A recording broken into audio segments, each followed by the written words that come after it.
ग्वालियर केंद्रीय नागरिक उड्डयन मंत्री ज्योतिरादित्य सिंधिया ने कांग्रेस नेता सुप्रिया श्रीनेत के उस कथित बयान पर अपनी टिप्पणी की है जिसमें कांग्रेस नेता ने मंडी से भाजपा प्रत्याशी कंगना रनावत के चरित्र को लेकर उंगली उठाई थी। सिंधिया ने कहा कि कांग्रेस में महिलाओं का सम्मान नहीं है, जबकि भाजपा ने भारत माता को हमेशा माता माना है। बीजेपी ने 4 शक्तियों महिलाओं, किसानों, युवाओं और गरीबों को लेकर चिंतित रहती है और उनके उत्थान के लिए लगातार प्रयास कर रही है, जबकि कांग्रेस पार्टी न तो महिलाओं का सम्मान करती है और न ही शक्ति का सम्मान करती है।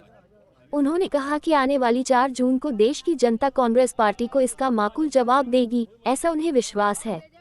महाराष्ट्र में महागाई संगठन में फूट की चर्चाओं पर केंद्रीय मंत्री सिंधिया ने कहा कि जो लोग भारत जोड़ने निकले थे अब उनकी पार्टी के अंदर टूट और फूट हो रही है, जबकि प्रधानमंत्री नरेंद्र मोदी विश्व पटल पर देश को नक्षत्र की तरह उभारने में दिन रात मेहनत कर रहे हैं। चुनाव के दौरान भी प्रधानमंत्री मोदी पड़ोसी देश भूटान में जाकर वहां भारत और भूटान की रिश्तों को मजबूती देने की कोशिश कर रहे हैं। एक तरफ प्रधानमंत्री नरेंद्र मोदी देश को एक नई शक्ति के रूप में उभार रहे हैं, वहीं विघटनकारी लोग अपने आप ही अंदर से टूटने वाले साबित हो रहे हैं।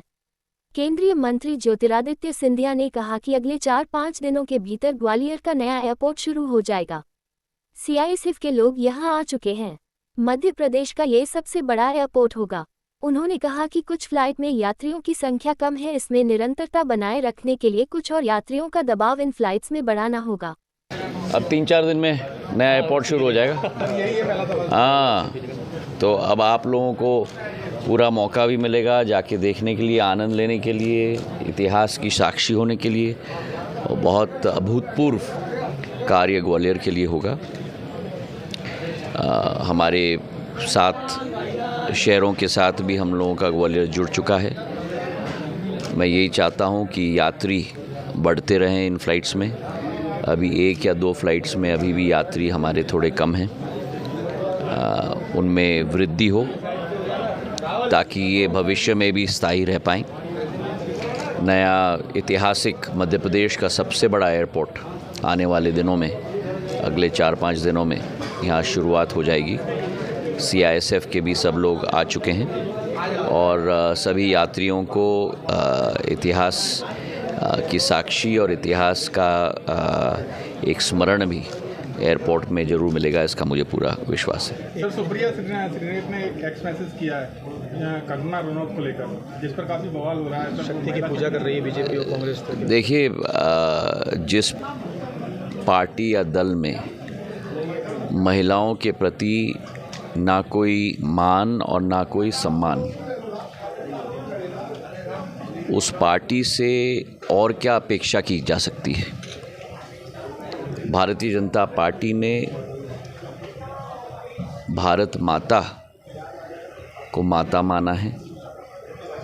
भारतीय जनता पार्टी ने प्रधानमंत्री जी के नेतृत्व में देश में 4 शक्तियों को उभारने का कार्य किया है। प्रधानमंत्री जी सदैव कहते हैं, महिला, युवा, गरीब और किसान, इनके उत्थान के लिए हमें कार्य करना होगा। कांग्रेस पार्टी ना महिलाओं का सम्मान करता है, ना शक्ति का सम्मान करता है,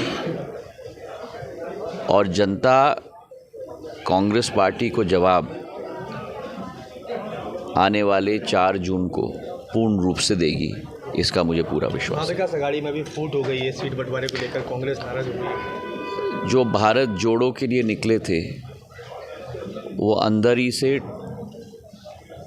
टूट और फूट की स्थिति में आज उत्पन्न हो चुके हैं। प्रधानमंत्री नरेंद्र मोदी जी भारत को विश्व पटल पर नक्षत्र की तरह उभारने में रात और दिन मेहनत कर रहे हैं। चुनाव के दरमियान भी हमारे पड़ोसी देश भूटान में जाकर वहाँ भारत और भूटान के बीच के रिश्तों को मजबूत किया है। एक तरफ है देश को बनाने वाली शक्ति प्रधानमंत्री जी के नेतृत्व में, और दूसरे तरफ है देश में विघटनकारी तत्व और अपने आप ही अंदर से टूटने वाली शक्ति। अब जनता को इन दोनों के बीच में जो निर्णय जनता लेगी वो प्रधानमंत्री नरेंद्र मोदी जी को पूर्ण विश्वास के साथ, पूर्ण आशीर्वाद के साथ भारत को बढ़ाने में अपना पूर्ण आशीर्वाद जनता प्रदान करेगी। बहुत बहुत धन्यवाद।